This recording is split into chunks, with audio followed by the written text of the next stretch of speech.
Well, hello and welcome to Alamance County Talks Politics. It's October the 31st, 2024, and we have the most recent numbers from the Alamance County Board of Elections on early voting to see how voter turnout is in Alamance County. So I want to do that, and then I want to show you one more thing about one of the ballots that we actually used when we voted. But let's turn our attention now to the Alamance County Board of Elections, and we will see this is the early voting, and of course, we have the same five voting precincts, voting areas.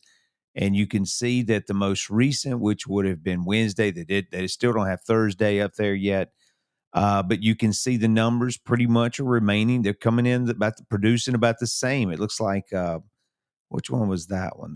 Elon looks like it was down a little bit from the day before, but it's had some lower numbers than that. So again, it looks like on yesterday or the 31st that looks like Graham had the largest turnout, 1,110 to 923 at the Mebane. Mebane has had some strong showing.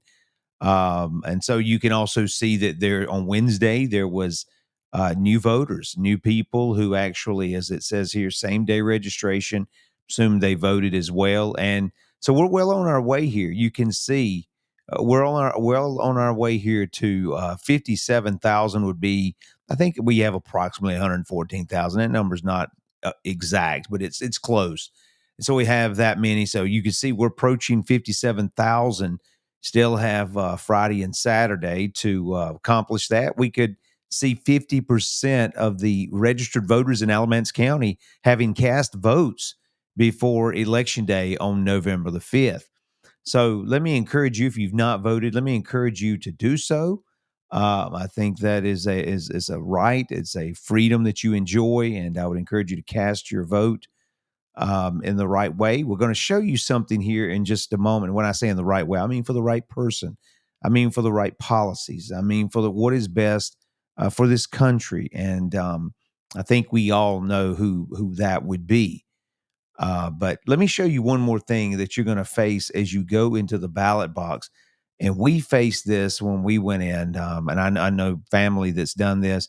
One of the things that you'll look at, we live in Graham, so I know this is a ballot for Graham, and probably a lot of the most everywhere else. I think maybe Mebane.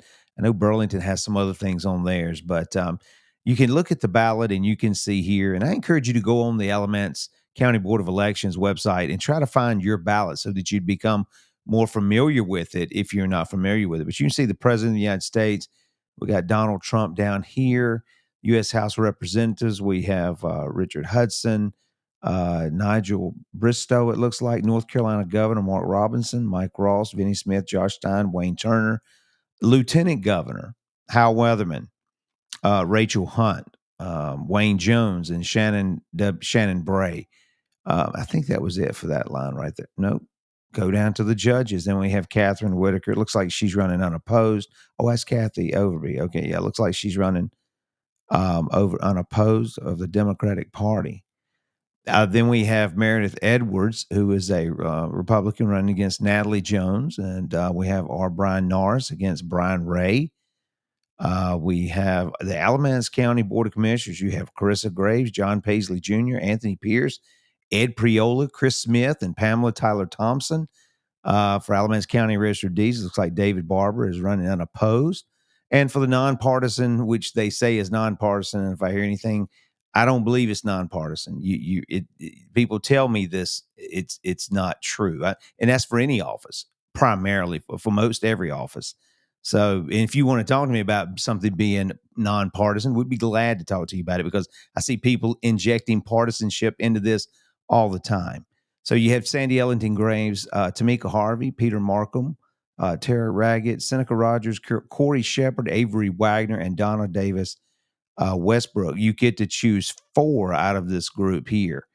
And so scrolling back up to the top, you see Jeff Jackson and Dan Bishop. One of the things I know about Dan Bishop is, if I'm not mistaken, he has 100% score on as they score him on following the Constitution.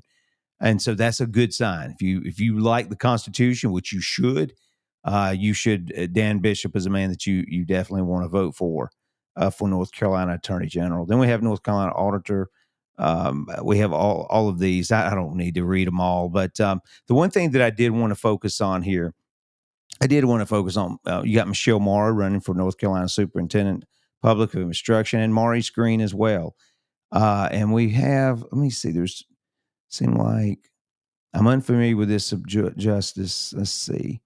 More local here, we have Amy Scott Gailey running against Donna Van Hook. We have Dennis Riddell running against Levon Barnes. Larry Brown's running unopposed. We have Doug Green running against Craig Turner. Craig Turner's currently a county commissioner. And yeah, he's a county commissioner. But the one thing that I want to bring your attention down here at the bottom is this constitutional amendment. And I believe this is on every ballot in the state of North Carolina. It says a constitutional amendment to provide that only a citizen of the United States who is 18 years of age and otherwise possessing the qualifications for voting shall be entitled to vote at any election in the state. If you believe that only citizens of the United States and it's 18 years of age of older and otherwise possessing the qualifications for voting, you need to vote for this constitutional amendment. We voted for it because I think only citizens should be able to vote. Now, there have been some. I was reading an article from a political some guy, political scientist from I think it's either Wake Forest or Chapel Hill, said something like, "If it's not broke, don't fix it." Well, I spoke with one of the representatives from North Carolina, and I asked him about this. I said, "Why is the wording changed just slightly like this?" And he told me that there are other states in the union that are trying to get non-citizens who have similar language in our Constitution currently that are trying to get citizens to non-citizens, I should say, to vote in elections. And that should not be the case. Only citizens of the United States who can prove their citizenship should be able to vote in any election, period. End of story. That is the Constitution. So someone has said, well, it's not really much of a change. It's not broke. We don't need to vote. Yes, you do, because there is obviously some form of a loophole in this to where there's the opposition is trying to utilize that and to um, put it before the judges. And you know what? Maybe the judges would allow non-citizens to vote. But this is a more appropriate reading. It's something that needs to be added into the Constitution. And it's, from what I understand, it is stronger. Um, and it will stand the test if someone tries to challenge it by allowing non-citizens to vote. So if you see this constitutional amendment, let me encourage you to sign up for it. And by the way, when I was looking for the article on this, anything that popped up, everybody they were against it. They were against it. So even your search engines are not returning opposing views. They're just telling you to it's not a big deal. You need to vote against it, which is ridiculous. So anyway, I just wanted to make you aware of that. Please, if you have not voted, let me encourage you to vote. There's a great turnout, and you need to exercise your freedoms that the Lord and that we are able to enjoy in this country. This is Alamance County Talks Politics. And until next time, take care.